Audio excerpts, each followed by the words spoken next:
सुंदर और बड़ा डीप प्रश्न है माधु जी का, कि प्रैक्टिकल प्रश्न है।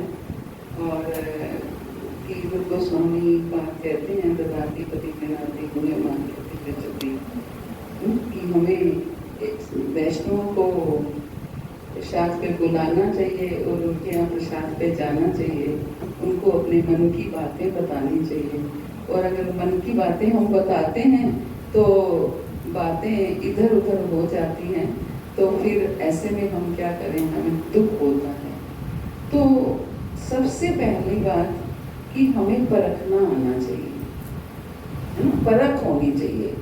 आप एक बार किसी को बताओगे और अभी आपको ये पता चलेगा कि ये बात मैंने उससे शेयर की और वो मेरी बात लीक हो गई, है ना, तो क्या हो गया, आपको पता चल गया ना, परख लिया आपने, तो नेक्स्ट टाइम मत बताओ। सिंपल सी बात है। सबसे पहले हमें सारे आचार्य ये समझाते हैं कि आप वैष्णवों को परखो, कौन उत्तम अधिकारी है, कौन मध्यम अधिकारी है, कौन निम्न अधिकारी है। तो हमें ये कैसे पता चले, कहते हैं ना सबके साथ आपका व्यवहार भी अलग अलग हो सकता है। उत्तम अधिकारी के साथ आपका व्यवहार अलग होगा, मध्यम के साथ अलग होगा, निम्न अधिकारी के साथ अलग होगा, तो कनिष्ठ अधिकारी के साथ अलग होगा। तो कैसे हम कैसे अलग अलग व्यवहार कैसे होगा, इसका मतलब तो क्या है, हम उनको जज करते हैं, उनको परखते हैं, तभी तो व्यवहार अलग होता है ना। तो ऐसे ही हमें अपनी गूढ़े बातें, अपने हृदय की बातें, पहली बात तो हम ऐसा नहीं कि हम सबको ही बताते हैं, है ना। अगर सबको बताते हैं तो हम गलत हैं। किसी एक से ही हम शेयर करते हैं अपने मन की बातें, तो वो हमें परखना होगा कि कौन ऐसा है जिसके साथ मैं ये बात शेयर कर सकती हूँ, है ना। ऐसा नहीं है कि सभी ऐसे होते हैं, कोई ना कोई एक व्यक्ति ऐसा, एक भक्त ऐसा जरूर निकलेगा जो जिनके साथ आप बातें शेयर कर सकते हो। और दूसरी बात, भक्तों की बातें ऐसी कोई होती ही नहीं है कि जो किसी को बताने वाली नहीं होती है। अगर मन की कोई बात है भी, तो अपने परिवार की कोई समस्या है या मान लीजिए कोई भी प्रॉब्लम है, तो अगर वो भक्त है और अगर उसने किसी दूसरे को बता भी दी है, तो उसने इस उद्देश्य से शायद नहीं बताई होगी कि जैसे कि एक कर्मी लोग करते हैं कि खिल्ली उड़ाने के उद्देश्य से, या कि उसको डिफेम करने के उद्देश्य से। ये उद्देश्य नहीं होगा।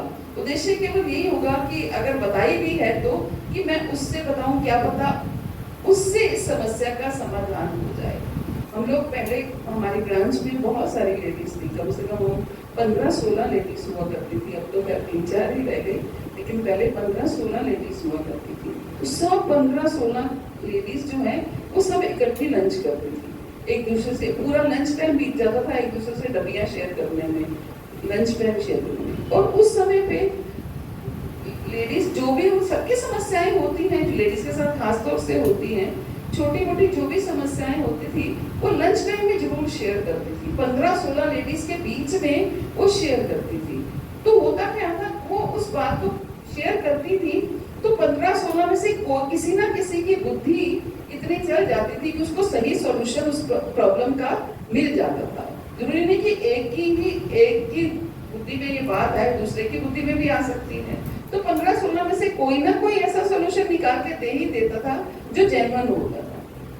तो ऐसे ही अगर दूसरा भक्त मान लो जिससे आपने शेयर किया है, उसने आगे किसी से शेयर कर भी दिया है, पहले तो नहीं करना चाहिए। अगर उन्होंने बोला है कि नहीं शेयर करना तो नहीं करना चाहिए, लेकिन फिर भी अगर भक्त ने किसी दूसरे भक्त से शेयर कर भी दिया है, तो हो सकता है उसकी भावना ये हो कि क्या पता इसकी समस्या का समाधान यहाँ से निकल आए, मेरी समझ में नहीं आ रहा कि यहाँ से निकल आए, है ना। इस वजह से ये शेयरिंग हुई हो।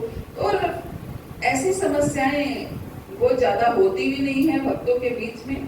तो इसका मतलब ये नहीं है कि रूप गोस्वामी पाद ने जो ये श्लोक कहा वो केवल 500 साल पहले ही इम्प्लीमेंट होता था, वो आज नहीं होता। भगवान ने तो भगवत गीता 5000 वर्ष पहले सुनाई थी। इसका मतलब ये थोड़ी है कि वो आज इम्प्लीमेंट नहीं होती है, वो आज भी इम्प्लीमेंट होती है। और रूप गोस्वामी पाद ने अगर 500 साल पहले बनाया था तो आज भी उनको भी पता था कि आगे आगे आने वाला समय कैसा आ रहा है और मैं क्या छोड़ करके जा रहा हूँ।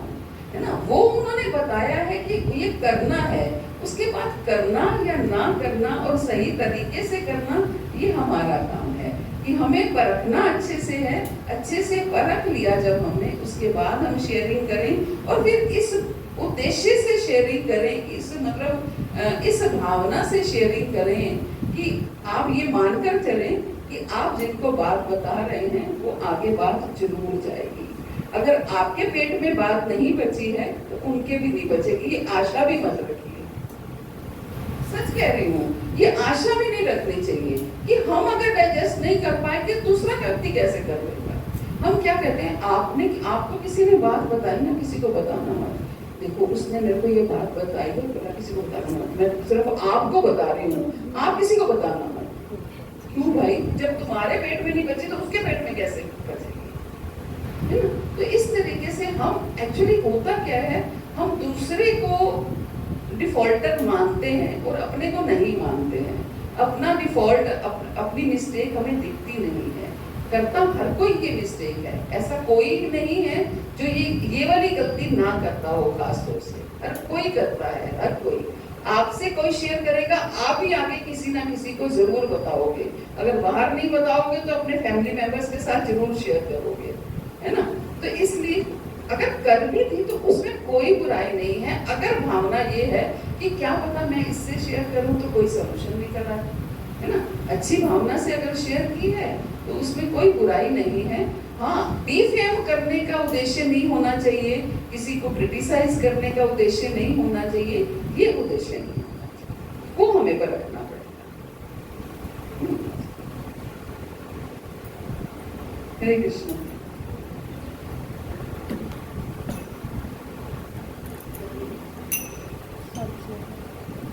तो इस वीक में मेरे पास एक प्रश्न आया था कि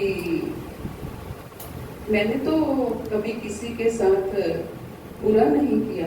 अक्सर लोग यही कहते हैं, मैंने तो अपनी होश में किसी के साथ कोई बुरा नहीं किया, तो फिर मेरे साथ गलत क्यों हुआ, मेरे साथ कुछ भी गलत क्यों होता है या हो रहा है, मैंने तो कभी किसी के साथ कुछ बुरा नहीं किया। और ये प्रश्न अक्सर आते हैं कि मैंने तो, जहाँ तक मुझे होश है, मैंने कभी किसी का बुरा नहीं चाहा, कभी किसी के साथ कुछ गलत नहीं किया, कभी किसी को गाली गलौज नहीं किया, कभी किसी के साथ कोई बुरी बात नहीं कही है, लेकिन मेरे साथ इतना बुरा क्यों हुआ, मेरे साथ ही ऐसा क्यों होता है। तो क्या उत्तर है इसका, कौन बताएगा? मेरा कर्म रहता है जो मतलब बुरा, मेरा कर्म रहता है ना, जो मेरे पिछले कर्म है, जो पिछले मेरे कर्म हैं, वो कभी ना कभी तो आपने कुछ बुरा नहीं किया, लेकिन जो हमें मिला वो मुझे कर्मों के अनुसार काटना ही पड़ेगा। बाकी उसके अलावा भी हमें प्रकृति इतना कुछ देती है, और क्या जिस चीज के लिए भगवान हमें जो चीज देते हैं हम उनको सही से प्रयोग करते हैं। हमें हवा, पानी, सब कुछ भगवान ने दिया है ना, धूप दी है, हवा पानी दिया है, सब कुछ दिया है। क्या हम उनका सही इस्तेमाल करते हैं, है ना, उनका भी हम सही इस्तेमाल नहीं करते।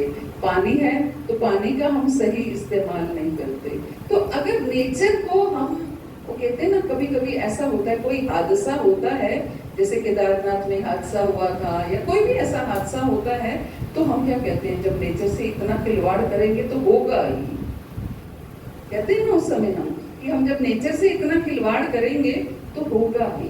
तो ऐसे ही हम कहते हैं ना, ऋण होते हैं, सबके ऋण होते हैं, माता पिता का भी ऋण होता है, समाज का भी ऋण होता है, गुरुजनों का ऋण होता है, प्रकृति का भी ऋण होता है, भगवान का तो ऋण ही है ही हम। तो ऐसे कोई ना कोई ऋण हमारे ऊपर होता है जो हम चुका नहीं पाते हैं, है ना, जो हम चुका नहीं पाते हैं। कोई ना कोई ऋण हमने, माता पिता का भी, कभी माता पिता को भी दिल दुखाया होगा, है ना, कभी गुरुजनों की अवज्ञा की होगी, कभी प्रकृति से खिलवाड़ किया होगा, चलते चलते कोई पत्ता तोड़ लिया, फूल तोड़ लिया, कुछ भी, है ना, इस तरीके के हम कार्य करते हैं जो हमें पता ही नहीं चलता, जो हमारी काउंटिंग में आता ही नहीं है। मंडूक मुनि ने क्या किया, बरसात के पानी में वो कीड़ा चल रहा था और उनको झाड़ू की तिनके से ऐसे ऐसे उनको छेड़ रहे थे। 5 साल के बालक मंडूक मुनि उस समय 5 वर्ष के थे। बारिश का पानी इकट्ठा हुआ था और उसके ऊपर कोई, जैसे बरसात के पानी के ऊपर कीड़े चलने लगते हैं, वो कीड़ा चल रहा था और इनके हाथ में एक तिनका था लंबा, और उस तिनके से वो उस कीड़े को छेड़ रहे थे, है ना, छेड़ रहे थे। तो उस कर्म का भी उनको फल भुगतना पड़ा, है ना। तो जाने अनजाने हम कितने लोगों के ऋण हैं हमारे ऊपर, और उन ऋणों को हम कई बार हमारे अपने वैष्णव लोग, अपने प्रियजन, अपने बहन भाई, अपने अड़ोसी पड़ोसी हमारे साथ कुछ बहुत अच्छा करते हैं, लेकिन हम उनके साथ बदले में नहीं कर पाते हैं, वो भी ऋण हो जाते हैं, है ना। तो हमें ऐसा लगता है कि हम नहीं कर पा, हमने तो बहुत अच्छा किया, हमारे साथ बुरा क्यों हुआ। तो ये सब कर्मास हैं, सारे हमारे ऋण हैं, प्रकृति का ऋण है, जो बैलेंस करने के लिए हमारे साथ होता ही है। इसलिए जब कभी भी हमारे साथ कुछ भी हो, अच्छा हो बुरा हो, उसके लिए हमें शुक्रिया करना है। प्रभु आपने मुझे ऋण मुक्त कर दिया। अगर बुरा होता है तो क्या है, आपने मुझे ऋण मुक्त कर दिया है। किसी ना किसी का ऋण होगा मेरे ऊपर, जो आज मुझे इस तरीके से मिला है। नहीं तो हम क्या करते हैं, हम उसके लिए क्वेश्चन मार्क लगा देते हैं, क्यों हुआ हमारे साथ ऐसा, है ना, क्यों हुआ। अगर मैं कई बार इस बात को समझाती भी हूँ कि अगर कोई कार्य हमारी मर्जी से नहीं हुआ है, जिसको हमने नहीं किया है, हमने नहीं चाहा है, तो इसका मतलब वो भगवान की मर्जी से हुआ है, तो वो और भी अच्छा है। भगवान ज्यादा बुद्धिमान है, भगवान ज्यादा अच्छे से समझते हैं, हमारी बुद्धि इतनी नहीं है कि हम समझ पाए, है ना। तो अगर वो कार्य हमारी मर्जी से नहीं हुआ है, तो इसका मतलब भगवान की मर्जी से हुआ है। तो इसलिए हमें कुछ भी अच्छा हो बुरा हो, कभी भी क्वेश्चन मार्क नहीं लगाना, ये कैसे हुआ, ये मेरे साथ ही क्यों हुआ, है ना, ये मेरे साथ ही क्यों हुआ। तो ये हमारे आज के 2 प्रश्न थे। हरे कृष्ण। श्री प्रभुपाद की जय, गुरु महाराज की।